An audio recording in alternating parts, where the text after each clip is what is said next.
O nosso tema é como ser um marido à semelhança de Cristo. E são poucos os homens que gostam de textos longos ou de palestras longas sobre como devem se comportar, principalmente sobre como devem tratar as suas esposas. Pessoal, às vezes quando a gente fala que é esse o assunto, não gosta muito não. Por isso, baseado em Efésios 5, nós vamos ter agora um resumo das nossas obrigações em termos de ser um padrão e de sua prática. Como é que nós devemos praticar isso, né? Como é que nós devemos viver tudo isso? Bom, o nosso padrão sempre é Jesus Cristo. O nosso preceito básico para o casamento é, vamos ler todos juntos, homens, Efésios 5:25. Maridos, amai vossa mulher, como também Cristo amou a igreja. Vamos lá, de novo. Maridos, amai vossa mulher, como também Cristo amou a igreja. Reiterando que quem leremos os versículos, quem lerá os versículos, seremos nós, os homens, tá? Efésios 5:25, só a parte A. Então, seguindo o padrão do amor de Cristo por sua noiva, cada marido deve amar a sua esposa das seguintes maneiras. Vamos ver. Primeiro, absolutamente.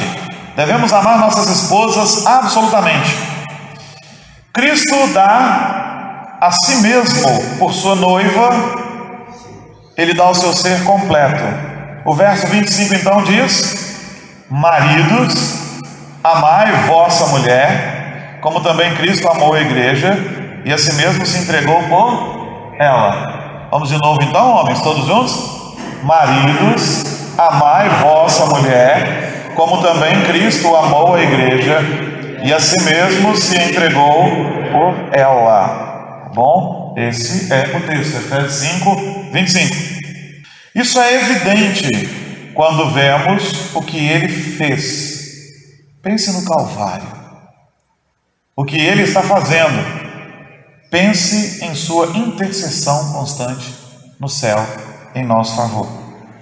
E também pense no que ele fará. Pense em sua segunda vinda, quando ele vem para buscar a sua noiva, sem mancha, sem mácula, sem ruga. Pense nisso. Pense em como Cristo nos amou por inteiro. Pense em como Cristo, ele nos ama absolutamente. Pensar nisso. Também os maridos são chamados a se entregar de modo radical e absoluto à esposa em amor autêntico. Somos chamados para isso. Esse é o primeiro ponto. Segundo ponto desse nosso resumo das nossas obrigações é: ame a sua esposa realista e objetivamente.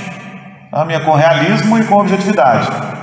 Cristo continua amando a igreja a despeito de suas manchas e rugas, para que possa apresentá-la perfeita ao seu Pai no grande dia. Versos 26 e 27. Vamos ler, homens? Para que a santificasse, tendo-a purificado por meio da lavagem de água pela palavra, para apresentar a si mesmo igreja gloriosa, sem mácula, nem ruga, nem coisa semelhante, porém santa e sem defeito. Efésios 5, 26 e 27. O Senhor sabe das nossas manchas, das nossas rugas. É Ele quem trabalha para nos apresentar perfeitos. O amor precisa ser realista, lembrando-nos de que a esposa é pecadora também. E objetivo, visando a sua santidade. Então, o amor não é assim, aquilo que nos cega. Ah, minha esposa é perfeita, meu cônjuge é perfeito. Não. Então, isso é ponto do realismo no amor. Mas tem um modo objetivo, que requer ação. Né? Nós devemos visar a santidade da nossa esposa, homens. O terceiro ponto, devemos amar sacrificialmente. Cristo nutre e ama sua noiva, à sua própria custa, à custa dele mesmo. Versos 28 e 29. Homens, assim também os maridos devem amar a sua mulher como ao próprio corpo. Quem ama a esposa, a si mesmo se ama, porque ninguém jamais odiou a própria carne, antes a alimenta e dela cuida, como também Cristo o faz com a igreja. Efésios 5, 28 e 29. O texto é desafiador mesmo. Nós devemos amar sacrificialmente. Quando eu brinquei falando, do irmão que falou, mas tem que ter para as mulheres também, porque fala muito para a gente, é porque de fato de nós é requerido mesmo uma obra muito grande, homens. Grande mesmo. Da mesma forma que Cristo amou a igreja, os maridos devem tratar a esposa à sua própria custa, com o mesmo cuidado com que tratam o seu próprio corpo. A gente não cuida do corpo da gente? A gente não se cuida, não se medica quando necessário. A gente tem todo um cuidado com o nosso corpo. Devemos cuidar da nossa esposa da mesma maneira, com o mesmo cuidado, com o mesmo amor, certamente. Se algo entrar no olho, imediatamente damos atenção a isso. O marido trata a sua esposa com o mesmo cuidado quando ela sofre? Isso é uma pergunta. É fora o íntimo. Se alguma coisa nos incomoda, a gente quer tratar, um cisco no olho, um espinho na carne. E quando a esposa sofre? Qual é a nossa atitude? Devemos, de fato, cuidar dela, de um modo até sacrificial. E esses são os pontos do nosso resumo. Agora, próximo ponto é como praticar esse padrão. Mas antes de entrarmos nisso, alguma pergunta, dúvida, colocação? Então vamos lá, como praticar esse padrão de amor que o apóstolo Paulo nos ensina? Primeiro, o marido deve demonstrar grande interesse pela esposa como pessoa. Deve preocupar-se com ela, perguntar como foi o seu dia, como as crianças se comportaram, ou como foi o seu trabalho, procurar saber seus sonhos, medos e frustrações, aprender a ouvir para que ela se abra mais. Esse é o primeiro ponto. Precisamos conversar com elas, com as nossas esposas. Estou cansado, não quero ouvir mais nada, mas não é assim que funciona. Porque senão aos poucos ela para de compartilhar as coisas com a gente. Para quê? E aí deixa de ser uma parceria, Deixa de ser uma unidade. Segundo ponto, segundo modo de chegarmos a esse padrão, ou de caminharmos para ele. O marido deve orar por sua esposa e com ela. Momentos devocionais juntos são muito importantes. Apresentar suas necessidades a Deus. Ser sincero ao orar por seu crescimento espiritual e por alívio em dificuldades físicas e emocionais. Permitir que ela sinta sua força e ternura por ela diante do trono da graça de Deus. Há esposas que nunca viram seus maridos orando, há outras que nunca viram seus maridos intercedendo pelos problemas delas. Muitas vezes eles pedem às suas esposas para orarem por eles, mas elas muitas vezes ou poucas vezes veem seus maridos orando por elas. É importante orarmos por nossas esposas e com elas. Amar sua esposa abundantemente, como ela é, inclusive suas falhas. Você não vai amar as falhas, mas vai amá-la mesmo com as suas falhas. Agradá-la, 1 Coríntios 7:33, diz o quê? Vamos juntos? Mas o que se casou, cuida das coisas do mundo, de como agradar a esposa. O apóstolo Paulo tinha isso bem em mente. O marido deve se esforçar, sim, por agradar a sua esposa. Respeitá-la e honrá-la. Tratá-la com carinho. E aí, nós temos mais um desafio em 1 Pedro 3:7. Qual é a exortação em 1 Pedro 3:7? Vamos juntos? Maridos, vós igualmente vivei a vida comum do lar, com discernimento e tendo consideração para com a vossa mulher, como parte mais frágil, tratai-a com dignidade, porque sois juntamente herdeiros da mesma graça de vida, para que não se interrompam as vossas orações. Aqui o apóstolo Pedro fala de algumas coisas interessantes. Manda honrarmos nossas esposas, manda cuidarmos delas, ter consideração por elas. E ele fala um negócio que deixa as feministas de cabelo em pé, como parte mais frágil. Mas é mesmo. Não que elas não tenham força, mas o Senhor as fez para ser protegidas mesmo, por nós. As mulheres brigam com isso, as feministas brigam, mas chega num ponto da vida que elas gostariam dessa proteção. Então, precisamos pensar nisso com muito cuidado, com muito carinho. Devemos dizer-lhe todos os dias o quanto nós a amamos, esbanjar afeto, prezá-la como dádiva especial de Deus. Nossas esposas são assim, não são perfeitas, pecam como nós pecamos, são pecadoras. Nós não somos chamados a ficar cegos para os defeitos, mas somos chamados a amá-las mesmo com eles, orando, lutando, trabalhando para que a santidade vá aumentando cada dia. Fazer declaração de amor, né? Dizer o quanto ama, isso é importante. Quem não gosta disso? E cuidar delas. O outro ponto é elogiá-la, dizer-lhe quanto ela é linda e maravilhosa aos seus olhos. Aí tem aquele que diz, mas e se não for? Você casou com ela, então para você ela tem qualidades especiais. Ela pode não ter os atributos estéticos que hoje a sociedade exige, mas a gente não se casa com uma mulher à toa. Nós vemos nelas qualidades enormes. Dizer para ela quanto ela é linda. Ser íntimo, específico, elogiar coisas específicas mesmo, né? Não, isso é ótima. Em quê, né? Isso é ótima. Vamos ser específicos, ressaltar as qualidades. Ser criativo e repetitivo em seus cumprimentos. Ser criativo, né? Para fazer coisas diferentes. Por que não? E ser repetitivo em seus cumprimentos. Foi bom. Elogiar sua ternura. E quando ela não for terna, orar para que ela seja, né?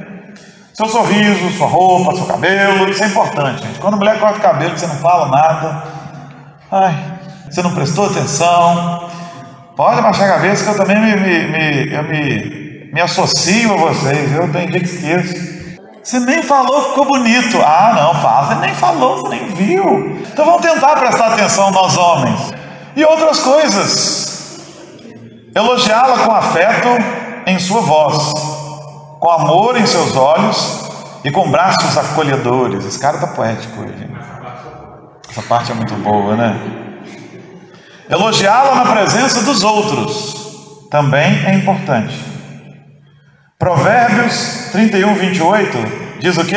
Homens, levantam-se seus filhos e lhe chamam ditosa. Seu marido a louva, dizendo... O que vem depois não é o interessante. Interessante para nós aqui, é interessante, mas para nós aqui agora é o fato de seus maridos, né, os maridos destas esposas, ou o marido dessa mulher virtuosa, louvá-la publicamente. E até seus filhos louvarem. Isso aqui é importante. Jamais permita que seus filhos demonstrem desprezo a ela. Desrespeito, perdão. Chegou quase mesmo. Tem filho que não respeita, né? E tem pai que não fala nada.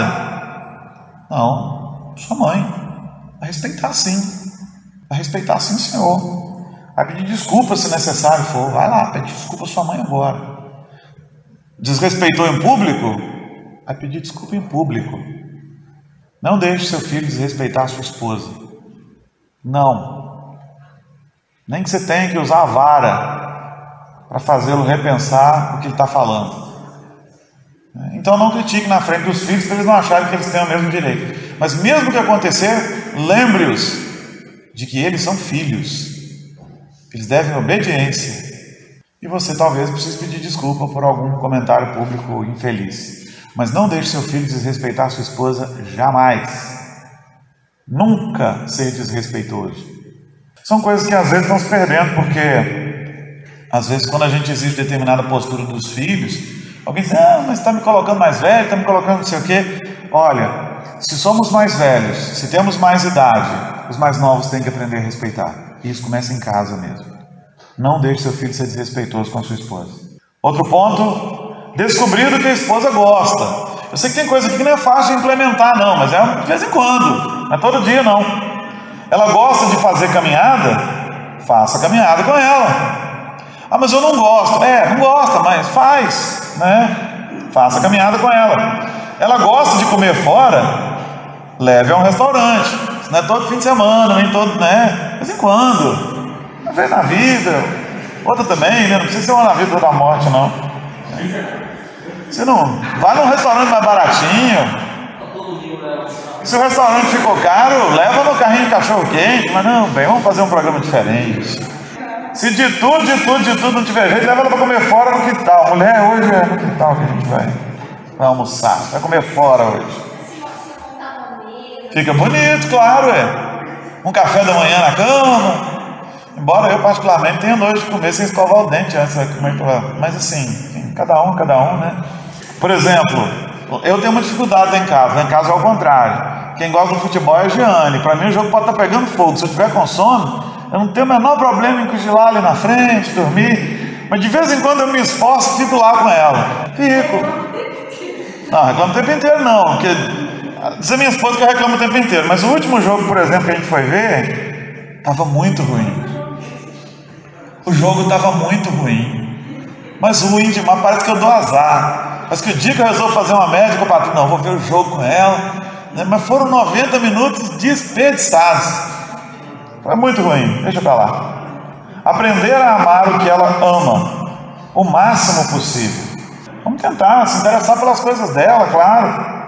Cultivar amizades e interesses comuns. Tem gente que o marido tem um círculo de amigos, a mulher tem outro totalmente diferente. Isso quando não reclama, né? Essas amigas, pelo amor de Deus. Quanto mais fizerem juntos, melhor o casamento será. Melhor o casamento será. Então, são ideias. Eu estou vendo sorrisos tão bonitos no rosto das irmãs. Deixa. Semana que vem, tem vocês também. E vai ser bênção. Em nome de Jesus. Outro ponto. Forneça à esposa a liderança bíblica, gentil e clara de um servo. Não a autoridade rude. Não é aquele negócio das antigas, né? Mulher, estou mandando. Sou o homem dessa casa. Seguindo o padrão de Cristo, alegrar-se em servi-la. Mateus 20, 25 e 26. Vamos lá, homens, juntos? Então Jesus, chamando-os, disse: sabeis que os governadores dos povos os dominam e que os maiorais exercem autoridade sobre eles. Não é assim entre vós. Pelo contrário, quem quiser tornar-se grande entre vós, será esse o que vos sirva. Mateus 20, 25 e 26. O princípio que vale na vida comunitária, vale na vida conjugal. Siga o exemplo de Cristo, que sendo o maior, serviu e serve. E sirva também, sirva sua esposa. Ser o líder espiritual da esposa e dos filhos, ser o pai, pastor, um gigante gentil no lar, é a proposta para nós. Que tem marido que nunca nem leu a Bíblia, mas ele gosta de citar que, mulher, você tem que ser submissa. Sou o líder da casa, mas não sabe o que é submissão e nem o que é liderar. E não entende o contexto bíblico desse negócio. Então, vamos ser uma liderança pastoral mesmo, né? Pai pastoral, uma liderança espiritual firme. Outro ponto: jamais se esquecer das diferenças entre homem e mulher. Tornar-se especialista em saber e responder a como a esposa é. Jamais permitir que qualquer relacionamento se torne mais importante do que sua amizade com sua esposa. Não tem briga que é assim? Meus amigos são mais importantes, meus filhos são mais importantes. Já vi gente falar isso errado, né? Inclusive mulheres também falaram, né? Filho é para sempre, marido não. Peraí. Não é isso que a gente aprendeu e aprende nas Escrituras.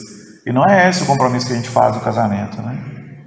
Jamais a criticar por coisas insignificantes. Quanto às coisas grandes, fazê-lo com grande ternura e muito amor, no momento certo e no contexto adequado. A gente falta sabedoria, né? Não, a gente falta. A gente tem que ir se policiando.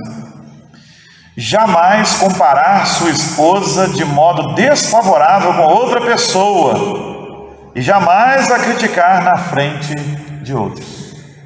Tem que falar? Fala em particular lá. Se é uma coisa necessária, fala, mas fala em particular. Jamais deixar de lhe dar liberdade suficiente para que ela possa se tornar seu tipo específico de mulher, o tipo específico de mulher de Provérbios 31, né? É a mulher virtuosa? Mas ela será a sua maneira. A mulher virtuosa descrita em Provérbios 31 é descrita num contexto cultural diferente do nosso. Mas desde que a sua esposa floresça, para ela ser a mulher virtuosa dos nossos dias. Não a sufocar ou tentar controlar sua personalidade. Então mudar, né? Você casou com ela, sabia como é que era. Namorou, sabia como é que era. Agora você quer uma outra mulher? Jamais deixar de ser um cavalheiro. Jamais deixar de ser um cavalheiro. Isso está até engraçado nos nossos dias, porque essa semana eu estava saindo do banco, tinha sacado um dinheiro, eu estava saindo, tinha uma senhora saindo, eu abri a porta e segurei. Ela ficou me olhando assim, passou e olhando, eu não sei o que ela pensou, mas no rosto dela estava assim: o que esse cara está fazendo? Para que está segurando a porta? Aí ela passou, eu passei também e deixei a porta fechar. E às vezes hoje a nossa, entre aspas, cultura, ela está embrutecendo as pessoas, né? Embrutecendo os homens, com essa ideia bem feminista de que nós não precisamos de homens, que nós não somos, nós não necessitamos de nenhum favor deles. Os homens ficam até embrutecidos. Ser um cavalheiro não sai de moda, na perspectiva bíblica. Para concluir, se o marido e sua esposa colocarem Deus em primeiro, o outro em segundo e a si mesmos em terceiro lugar, certamente terão um casamento abençoado. Lembrando que isso tem que ser recíproco. Eu não posso estabelecer essas prioridades e o meu cônjuge não. O ideal é que ambos façamos isso juntos. Colocamos o Senhor em primeiro lugar, nosso cônjuge em segundo e a nós mesmos em terceiro. Mas precisa ser recíproco para que funcione melhor. Queridos, esses são os ensinamentos do Senhor para as nossas vidas nessa noite. Alguém gostaria de colocar alguma coisa? Perguntar alguma coisa? Pastor, oi. Eu vou pegar e imprimir e as esposas colocarem um marquinho na porta das cadeiras com os 95 teses. Junto com as 95 teses? Aqui dá para fazer um resuminho legal, né? A gente faz um resuminho, entrega para o pessoal, fica bacana. Fica bacana, né, meu irmão? Vamos pensar nisso, até porque tem uma da semana que vem também. De repente nós vamos colocar um do lado do outro assim na geladeira, né? Maridos, esposas, a gente faz um paralelo. Além dessa observação, tem mais alguma coisa, meus irmãos?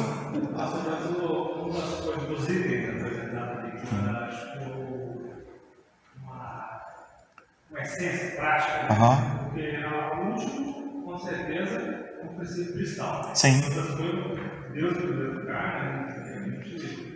Ter uma sequência, mas a oração conjunta do casal, importante. Experiência muito legal. Para nós também. Devocional em casal fez muito bem para a gente. E é diferente do culto doméstico, que é outra coisa que a gente tenta estabelecer, ler com a Radassa agora, né? Na hora do almoço. Uma coisa é o culto doméstico com a família, outra coisa é o momento particular do casal. São dois momentos preciosos, mas esse da gente orar com o nosso cônjuge ali, ler, ter um momento devocional com o nosso cônjuge, ele faz bem demais mesmo, muito bem. Experimentem, vocês vão ver, vai ser muito bom mesmo. Mais alguma coisa, meus irmãos? Pergunta, dúvida, colocação? Se não, nós vamos caminhar para o encerramento. sabendo que nós estamos saindo daqui com a cabeça cheia, né, homens? Com muita coisa para pensar, muita coisa para melhorar, muita coisa para que Deus trabalhe com graça nas nossas vidas. Que seja assim, então. Que o Senhor nos abençoe de uma maneira grandiosa, graciosa, e que nós nos espelhemos em Cristo como modelo. Na verdade, o casamento, ele, embora não seja um sacramento, ele aponta para o relacionamento Cristo-Igreja.